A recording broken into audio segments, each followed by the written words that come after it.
mes beaux sourires, j'espère que vous allez bien aujourd'hui. On se retrouve pour un point lecture et je viens vous présenter Légende, le tome 1 de Marie-Lu aux éditions Castelmore. Je viendrai également vous présenter un cœur bien accordé qui est une suite, mais oui, c'est une suite de Jan-Philippe Senker aux éditions Le Livre de Poche.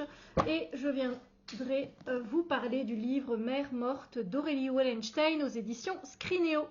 Et on commence tout de suite. Alors je vais remonter le temps du coup parce que j'étais un peu lente dans mes lectures ici ces temps-ci.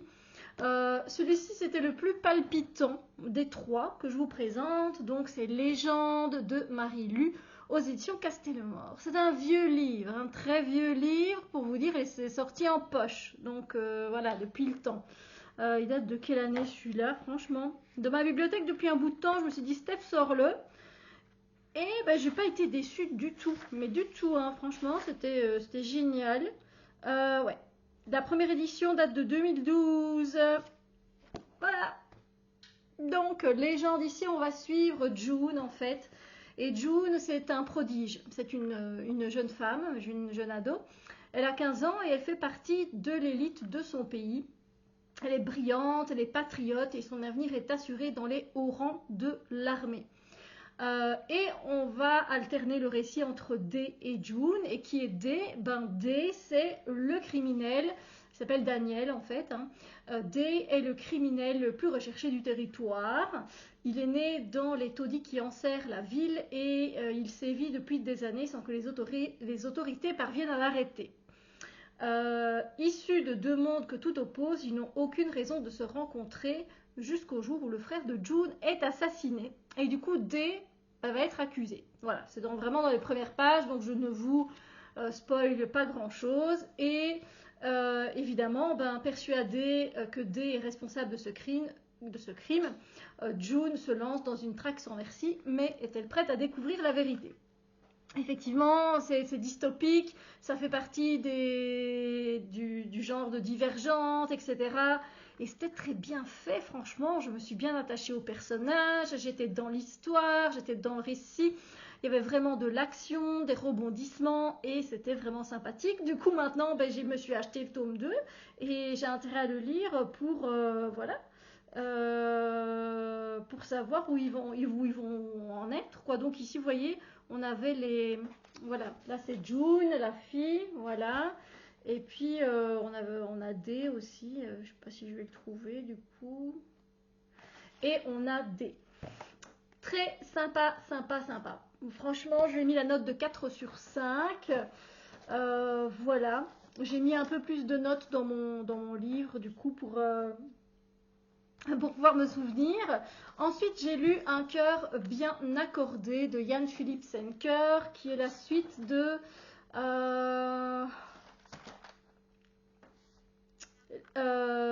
L'art d'écouter les battements de cœur. Voilà, c'était très beau. J'ai eu un coup de cœur pour le premier tome. Et ici, presque. Voilà, je lui ai mis un 4,5 sur 5. Donc autant vous dire que j'ai passé un très bon moment aussi. Ici on est vraiment dans du contemporain avec une histoire très bien faite et très bien construite. C'était très touchant. On va se retrouver en fait avec l'histoire de Nunu. Enfin, on va retrouver en fait Julia qui est avocate je pense. Et elle avait rencontré son frère, son demi-frère en fait, qui est lui birman. Et donc qui est beaucoup plus âgé qu'elle. Et elle avait été donc en Birmanie et sa vie avait radicalement changé, sauf qu'en 10 ans, même s'ils sont restés un peu en contact, c'était pas le même. Elle s'est demandé mais pourquoi j'y suis jamais retournée. Et à un moment donné, en fait, elle entend des voix dans sa tête, au tout début du livre, Julia, et cette voix, elle lui dit pourquoi tu vis seule? Qu'est-ce que t'attends de la vie? Et voilà, elle arrête pas, mais elle en peut plus, quoi. Elle en peut plus. Julia, elle se dit, mais c'est bon, qu'est-ce qui se passe? Enfin, ça va passer. Le lendemain, elle se réveille, non. C'est pas une voix, c'est pas une voix. Elle dit, c'est quelqu'un d'autre. Elle dit, c'est pas possible autrement. Et elle a été voir un psy, etc. Faut peut-être vous relaxer, vous détendre. Rien n'y fait. Du coup, elle décide de partir en Birmanie. Et là, elle va trouver les réponses à ces questions. Et c'était très bien fait, c'était très beau, c'était très beau, très touchant. Oh là là, c'est effectivement, voilà, ici Yann Philippe, il explore les territoires passionnants de l'âme humaine. C'est vraiment ça. C'est comment vous dire, oh, c'était trop beau. C'était trop beau, voilà. C'était trop beau. Et je vous conseille, voilà, l'art d'écouter les battements de cœur. Et juste après, n'hésitez pas à lire celui-ci, Un cœur bien accordé. Et donc, en plus, on voyage, on se retrouve en Birmanie. C'est vraiment bien sympa. Ensuite, c'est avec ce livre-ci que j'ai traîné. J'ai quand même mis 22 jours à le lire. Voilà.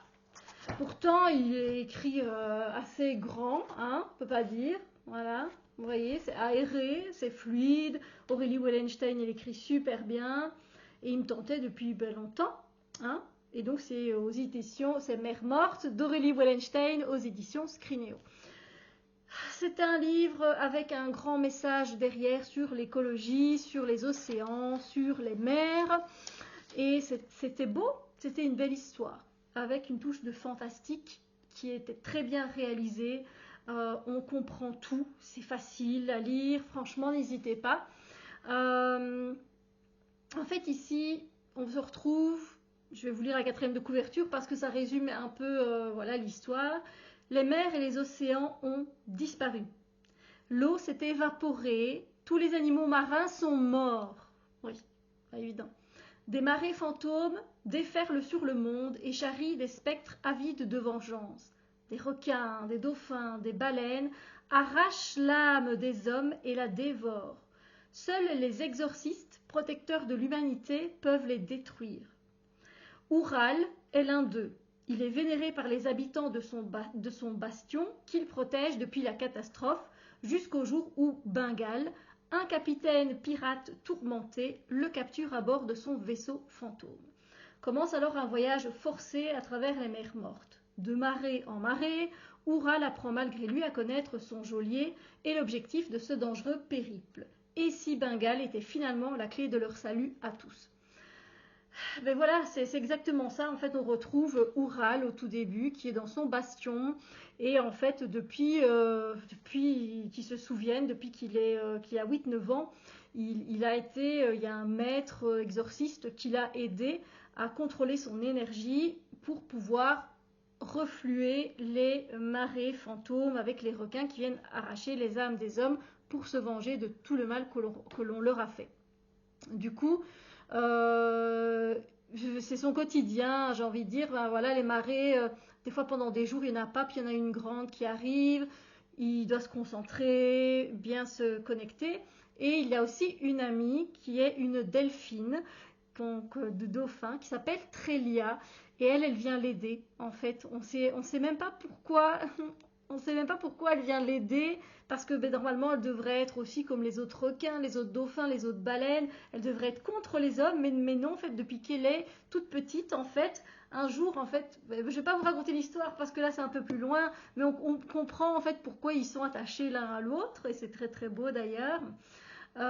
Et puis donc à un moment donné, voilà, tout au début, il y a Bengale qui arrive avec son vaisseau, et qui vient kidnapper, clairement. Il n'a pas le choix, en fait. Oural, il ne peut pas rester et protéger son bastion. Et lui, il se dit, mais je dois les protéger, ils vont mourir, il n'y a pas d'autres exorcistes là-bas, donc voilà. Il fait, mais moi j'ai besoin de toi, tu viens. Et il n'a pas vraiment eu le choix, hein, parce que le capitaine est un pirate, quoi, donc il n'est pas sympathique, voilà. Il a beau eu se faufiler, se défiler plusieurs fois, Oural, ça n'a pas fonctionné. Et quoi qu'il advienne, il est resté sur le bateau, il n'a pas eu trop le choix. Voilà. Et puis, je ne vais pas vous raconter l'histoire, mais c'est vrai que c'est très touchant. Et moi, il y a des livres, c'est même très sensible, âme sensible, s'abstenir dans le sens où, si vous pouvez faire comme moi, parce que je suis aussi sensible, il y a des passages, en fait, où Ral, il fait des cauchemars, et en fait, il voit les animaux, comment ils ont été torturés. Donc, ne regardez pas, hein. Enfin, ne lisez pas, voilà, ne lisez pas tout simplement. Moi, je ne lis pas, je passais parce que c'était un paragraphe en fait, et puis on dit, là il se réveille, et voilà, et là je me dis, ah bah ça va, je peux continuer à lire. Mais je lisais pas parce que c'était... Voilà, quand vous êtes sensible, c'est trop touchant et ça vous prend au tripes, quoi. Donc, vous n'avez pas envie d'avoir l'histoire du baleineau qui se fait accrocher par un harpon. Vous voyez ce que je veux dire? Bon, voilà. Je me demande si... Là, j'ai pas surligné ou pris note de phrases prenantes, mais c'était un beau récit, mais je lui ai mis la note de 3 sur 5. Voilà. Je ne me suis pas attachée aux personnages. Pourtant, ben, ils sont tout le temps là, hein, avec nous, mais ils jouent sur un pied, puis sur l'autre, et on ne sait pas trop quoi on peut penser d'eux. Et puis, ben, ce sont des êtres humains qui sont presque à bout d'espoir, donc c'est pas évident. Les personnages sont tous un peu complexes à leur manière, ils ont vécu des choses pas gaies, mais c'est un récit à lire. Franchement, n'hésitez pas. Euh, Ici, je crois que j'avais des belles phrases. Ouais, j'avais corné plusieurs pages. Qu'est-ce que je pourrais dire? Hum, Voilà. Alors, donc Nunu est un personnage que vous découvrirez si vous lisez Un cœur bien accordé. Nunu se demandait comment on pouvait vivre dans l'illusion qu'il n'existait pas d'autre réalité que celle qu'on percevait directement avec les 5 sens. Elle était convaincue qu'il existait des forces au-delà des connaissances humaines, des forces qui agissaient sur les hommes en laissant parfois des traces. Des traces que, simplement, il fallait savoir voir et interpréter. Voilà. C'est de nombreux parce que bon, j'ai corné pas mal hein, ici, donc voilà. Et donc voilà, c'est des lectures très différentes, mais vous savez bien que moi j'aime bien varier mes lectures, donc du dystopique, du contemporain, et là du fantastique, mais qui pourrait être clairement notre avenir futur. Oui, avenir futur, oui, c'est oui, pas très français tout ça. Bon ben voilà, ça c'est les lectures que j'ai fait dernièrement. N'hésitez pas à me dire vous aussi ce que vous avez lu ou ce que vous êtes en train de lire pour le moment. Moi je suis passée à un manga, vous savez lequel, Carnet de l'apothicaire, le 3e. Je viendrai pas vous en dire grand chose parce que c'est un 3e tome, mais je pourrais toujours vous dire si j'aime bien ou pas. Ça se lit très vite et ça fait du bien de couper avec un manga comme ça, c'est sympa. Du coup, j'espère que vous aussi vous faites de bonnes lectures, passez une magnifique journée, on se dit à très bientôt pour d'autres vidéos. Bisous!